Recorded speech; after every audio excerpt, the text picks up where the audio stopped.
upset. None of that music. We had to sing ourselves. Okay. Good. What's so funny?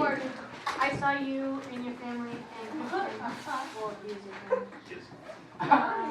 We were in Jimmy John and we were walking.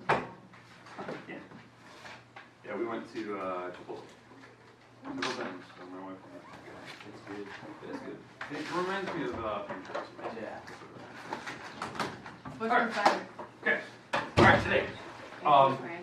We're up. Did you ask me a question? I asked which one was better. They're the same to me. I couldn't tell the difference. So, all right, 8-1. We're talking about geometric means. Today we're going to do a few notes. So here's our kind of our goal today.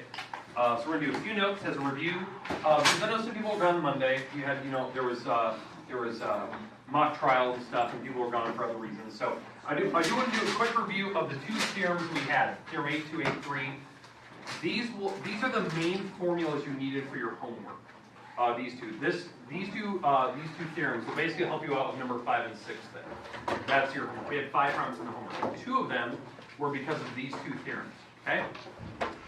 We're going to do the definition of a geometric mean. I don't know if we've actually properly defined it. I want to talk about it today because that will actually help you with your answers, especially like 1 through 3. Just knowing what they're asking for, like the definition of that word, hopefully it will make sense to you. I don't know if you went through that word. And then obviously we got to talk about radicals, because most of these problems we're going to do have some type of radical square root in them, and I want to make sure that you know how to solve that. So this is kind of our goal today. Once we're through these notes, quick review, one example of each, then I'll give you time where you can work on your homework. Homework is due today, technically. The stuff I gave you Monday, I said it was due today, which is page 541. There's 5 problems there. I mean, it's easy, especially if you pay attention today. I'll give you about 10 minutes you can work on it. Okay, it'll be easy. You'll probably get it done. The last thing I want to cover is what we're going to talk about. I don't know why there's some in there, but the last thing I want to talk about is a new problem that we're going to discuss today. Something that will eventually mold into tomorrow. Okay, now, to give you kind of a heads up for this week. Today, obviously, notes, homework notes kind of thing. Tomorrow is going to be kind of weird. When you walk in, the desk, you're going to be in different spots. So just come in and sit down wherever you want tomorrow. Tomorrow we're going to do a little in-class activity to help us out with this new property. So tomorrow, what we'll do is, wherever you sit down, we'll do a few notes, and then we're going to do this in-class activity where we can actually practice how this property works. And I think it's kind of fun. I think you guys will find it kind of entertaining once we get going on that. But that's what we're going to do tomorrow. Okay, any questions with that? All right, now today. Are you writing a novel? What are you doing here? I'm writing a note. This is weird. All right. 8.2, geometric mean. This is the first problem that we need to make sure. I think this is how you do problem number 5, I'm pretty sure. They want you to find the altitude in the middle of the picture. So what this theorem said, when you have a big right triangle, which you can see here in the right angles at the top, when you draw a line straight down, that's called an altitude. This number is directly related to the 2 parts of the bottom. This is actually the hypotenuse on a big triangle. These are the legs, this is the big hypotenuse on a right triangle. It broke the hypotenuse into 2 parts. Those 3 numbers are related. So that the actual formula that shows how these are related is this. That you take the 2 parts of the hypotenuse and you put them diagonally from each other. So that's the x and y number, whatever those are. And then you put the altitude or height, whatever you want to call that, you put that here and here. Does that make sense now? Where that's actually what this is explaining. And it's actually using a vocabulary that I want to talk about today, which is the geometric mean. And that actually explains why the formula is set up that way. But we'll get to that word later. But for right now, does everyone understand that formula? How the 3 numbers are impacted? 2 of them are the same. Okay, so let's do an example of this. One example, then we'll explain how we're going to use it in the homework. And again, why this works is because when you draw this line down through the middle, it actually makes both triangles similar to each other, which means that you have proportions. That's what they're actually saying, that I can set up fractions. Okay, so let's work with this. This is going to be my formula right here for this picture. So let's start with one. Somebody give me an H number, the height. 7. 7, okay, 7. Somebody give me a smaller number than that. 2. 2. Okay, I'm going to use 2. Let's put that number here. Let's say I want to find the letter or the number for y, that distance across. So if we have these 2 numbers out of the 3, I can plug them into that formula and actually solve it. So the x number here is a 2, that's a part of the hypotenuse. The other part of the hypotenuse is the number I'm missing, so that's going to be my y letter. And then the height is the 7 that we set. So how you solve if this is your setup, that one out of the 3 numbers is missing, you start above or below it, you cross multiply and you divide, and it looks like a goldfish. But again, that'll be 7 times 7 divided by 2, and that'll be my number for y. That's 14 divided by 2, which is, not 14 divided by 2, that is 49 divided by 2, sorry. And 49 divided by 2, what is that, 24 and a half? Something like that? It's 24, 25? Okay, all right. So, does that make sense for what we need that for? That's how you're going to do that. I think it's problem number 5 on the homework. Now, the problem is, it matters what number's missing. So if, let's say that they don't have the y missing. Let's say that they have the h missing. Let's say that this is the number that's missing. So if the h is missing, and I have, let's say that this is an 8, and this is a 10. Now I can do the same formula, but now the height is missing, the altitude, and that's this number and this number. But I still have the 8 and 10, the parts of the hypotenuse. So to solve that, you're still going to use quote-unquote what we use the cross product, but it's not a fish anymore, right? It's going diagonally multiplying and setting these two things equal to each other. So that would be h times h times each other, so that would be h squared. And 8 times 10 multiplied together would be 80. And now to solve, how do I get rid of this power of 2? Square root. And that's actually why where it's come from. It's the inverse operation of a square. So that's why they call it a square root.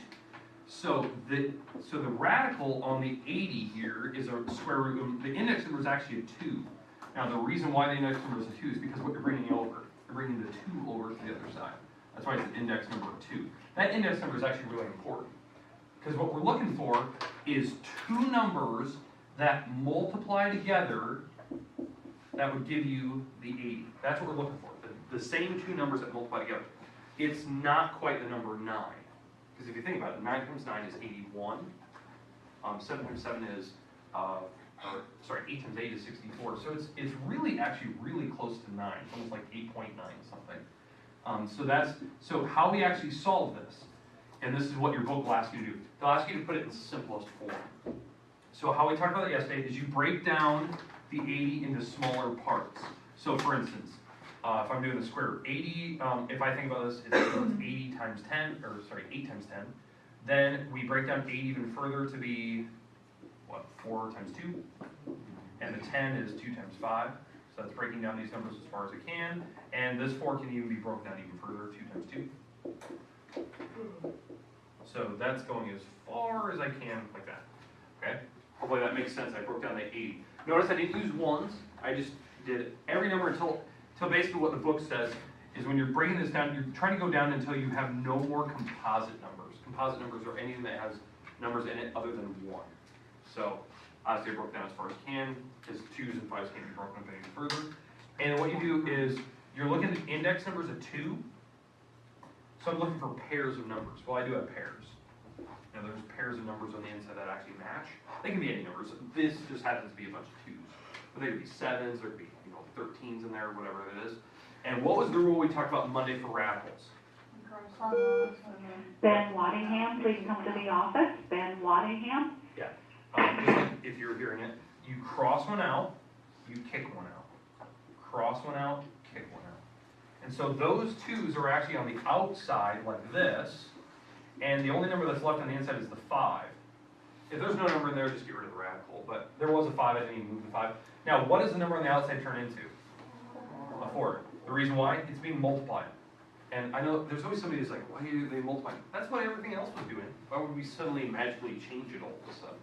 It's being multiplied the whole time. So that's why the 2s, when they go to the outside, they're just being multiplied. This is the actual answer I'm looking for. That's like the simplest form. I do not want to know it's 8.9 on the calculator. I do not want that. I want to know what the simplest form is. Okay, you understand how to do it if we're trying to find h. We talked about that Monday. So if you were gone Monday, maybe you want to review that. I think the video, it's supposed to be online, but I'll have to look. I think it should be online by now. All right, let's go on to the next property. So that's how you do, I think, problem number 5. You have to find the height, or one of the parts at the bottom. All right, so next property is the second property, which is 8.3. Okay, so 8.3 talks about the geometric mean. Now, on this particular problem, they're talking about the legs now. The leg of this certain right triangle. So, same picture, but now we're looking for this part and this part. So either one of these. These are the legs of the original triangle. Legs touch the 90-degree mark. Okay, and obviously you can tell I labeled the whole hypotenuse down here. Notice on this particular problem, this new theorem, I don't care about the height, this altitude, I don't care about that anymore. I care about the actual legs, and I care about the parts of the hypotenuse on the bottom part of the entire stick. Now how this works, if you're looking at the formula, if you want the formula, you pick one of the legs, so let's say we pick A here, that number is related to these two.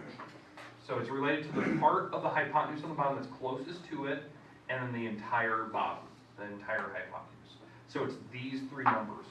Now if I was going with the other part, I would use the wall closest to it, and then the entire bottom. So it's always 3 numbers. The formula, how it works, the leg, the A here, that leg will go here and here. It'll go diagonal from each other. The part of the hypotenuse that's closest to it will go on the top, and then the entire hypotenuse will be the other part. So notice I'm not using X and Y anymore. I'm using the part closest to the leg and the entire bottom, so I'll have to use the C number. But that's the formula that you have. So you're going to need that one. I think this is how you do number 6, I'm pretty sure. Okay, so we'll do an example where one of these 3 numbers is missing, because these 2 are the same number, so it doesn't really matter. Okay, so let's do one of those.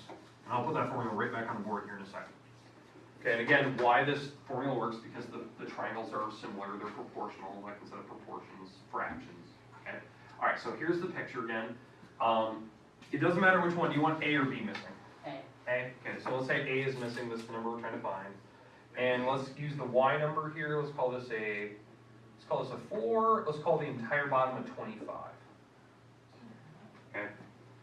Now, just knowing that, I can find A really quick. Right, this is the leg, that's the number I'm missing. The part of the hypotenuse that's closest to it will be here.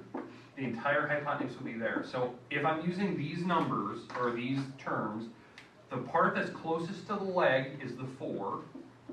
The entire bottom is the 25. And then the leg that I'm missing goes here and here. So that could be my L or A or whatever letter you want to pick. Okay? So I cross multiply, so that's A squared, because it's A times A, that's my leg. And then 4 times 5, or 4 times 25, that number is 100. And now I can solve that. Because what do I do to the other side? Square root. And that's how I find the leg. It's the square root of 100. And the square root of 100 is actually a perfect number. It's 10. Yeah, it's 10 times 10. So I don't need to do the whole breaking down thing. Actually works out to be a perfect number, so that's nice. It's 10, move to the next problem. Now, in fact, I could actually use this, all the numbers I have covered so far, because this is now 10. I could actually use this to actually find the rest of the pieces. Because I could actually find X. X is actually really easy to find. This X has to be 21. How I know that? This whole stick has to be 25. So that's 4, this has to be 21 to make a total of 25. I could find the height in the middle, because now I have the 21 and the 4. Because these would be the 3 numbers I'd use. That was the form I just did a little bit ago. Or I could do the letter B, because now I have B, I have the part closest to it, and the entire bottom. So, do you see how I can put both of these formulas together and I can solve for everything in a triangle? It's pretty quick. It's pretty awesome how this works. But again, you just need to know how to set it up. Alright, so that is how you do problem number 6. Again, I'll put those formulas on the board when you actually get started in your homework today. Alright, last thing I want to talk about is the definition of geometric mean. Okay, on a geometric mean, it's a proportion, right? You're finding a number in between 2 others. What a geometric mean actually stands for on a proportion is when you set up a proportion like this, where 2 fractions are set equal to each other, it's when the diagonal numbers are actually the same number. It's when the means are the perfect same number. So when you pick any 2 fractions in the world, And whatever fraction you pick here, this bottom number actually turns out to be the same as the top number on the other fraction. You actually have a perfect geometric mean. That's the definition. The denominator and hypotenuse of one triangle matches, or they match when you compare them. Okay, so that's the goofy part about that. Okay, now the example, what your book is going to want you to do for the homework. It'll say find the geometric mean between 7 and 14. I think that's like your first 3 problems. Find the geometric mean between these two numbers. So that means that I'm going to have 2 fractions. The geometric mean is the numbers there and there, the numbers bottom and top that are the same, and I put the 7 and 14 here. I'm finding the geometric mean between these two. It's the number that's roughly between 7 and 14. It's not perfect middle, it's somewhere in between it. So I cross multiply, so that's x squared. 7 times 14, that's a really big number, it's 98. And then what do I have to do to solve that? Square root it. Square root. Yeah. Take the square root to the other side, so that's x equals square root of 98. And 98 does not have a perfect number. 100 does. 100 is 10. But 98 is really close to 10. It's like 9.9 or something like that. But again, how I break that down, obviously 7 times 14 is 98. 14 can be broken down even further to be 7 and 2. And do they have a pair? Yes. Yeah. So I circle the pair, Kick one cross one out, kick one out. So it's 7 root 2. That'd be the answer. Like that's the exact answer. It's 9.9 on a calculator or something like that. All right. Do you feel comfortable with what you're going to have to do on the first 1 through 3? Okay. All right. And again, how I want you to do that, make sure that you are simplifying the radicals like I'm doing here. Simplify them down. Don't use a calculator. You shouldn't need to unless you don't know what numbers multiply, which you should know because they're just written right there. So again, I think the book explains it. Geometric mean, multiply the two numbers to find the square root. Basically what we do. Okay, homework today. It's due actually today, so you should probably get to work on it. It's due today. It's page 541, 1 through 3, 5 and 6. This is one I gave you from Monday. Okay, I'll give you some time to work. I'll leave that example on the board. That looks a lot like 1 through 3, and I'll put the 2 other formulas on the board in case you need them. Now, if you haven't checked your grades online, you probably should, because I believe I have grades up to date. I think your class will be updated as you guys are working right now. Because I know some people turn in some work, I think Monday, I had a bunch of papers turn in. So, yeah, so those will be in like as you guys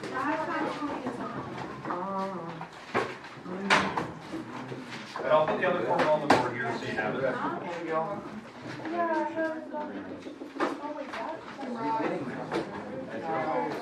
See? Very nice. Nice day. Do you have this done, say? I'll have you. Here, have you.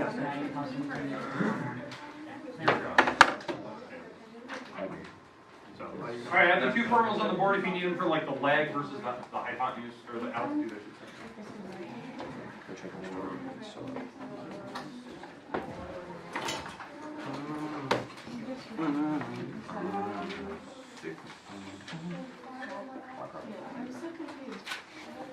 I think it's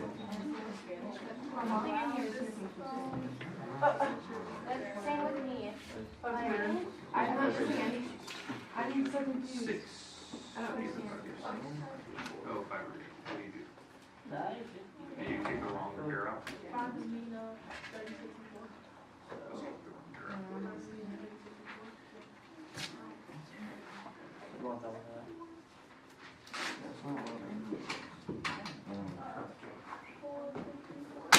Forever, 37. So I'll give you about 10 minutes or so. Because that's when the end of the class is. I'm up there. Not yet. Sure. I do not have my phone. No, we don't. I don't even really like her.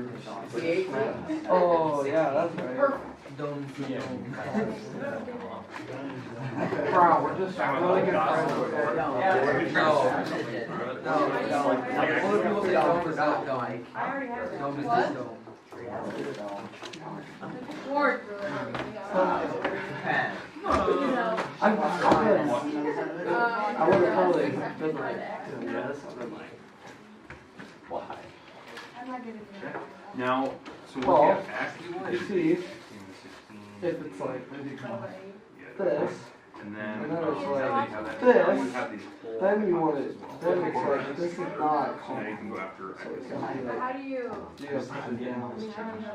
And you don't want it like, you don't want it three-dimensional, like, It wasn't. What is this. that number? It wasn't like this. I It was got like 4, like rid of 2. not like Oh, Root two? I get it. Yeah. So, Okay. make it that's what So like, in the middle. that. That was still. Are you sure you got I don't have a quarter. What? I don't. See, the only time you grab it, goes by the guy. Yes. Alright. like 32? That's You how don't much. think square root. I see your. That's how Like much. X squared equals. I understand. Alright, so now that you have that, 2 plus 8. yeah, that'll. Well, you can't control it. I mean, Because I got it. It's just. now you just do the light. Yeah. I just know. Alright. No. Hey, let's talk about what we're going to do tomorrow. This will be 1 minute, I just want you to watch. Tomorrow's gonna be kind of a weird day. What we're gonna do tomorrow, we're gonna take a PowerPoint first on a new property. The new property we're gonna learn is the most important property of geometry that you're gonna learn this year. Like, all year, it's the main one. What it basically talks about is if you have a right triangle and you are missing one of these 3 parts, one of the 3, you can find it if you have the other 2. Okay, it's a main property of all right triangles. It's one of the biggest things. So the PowerPoint will show us 2 different ways why the formula works. We'll discuss the formula itself, how we can use it, what it's used for. And then we're gonna have an in-class activity. So when you walk in here tomorrow, the desks are all gonna be rearranged. They're gonna be little pods. Just come in and sit down like you always do. We'll get to that little activity after the notes. Does that make sense? You will definitely want to pay attention because the activity that you're gonna be doing tomorrow really depends on how well you paid attention tomorrow. Like, do you know the formula? Do you know how to use it? Do you know what it means? That type of thing. Okay? Alright, does that make sense what we're going to be doing tomorrow? It's based on this picture. Alright, that's it. Very easy to highlight what we're doing. Guys, it's pretty hard.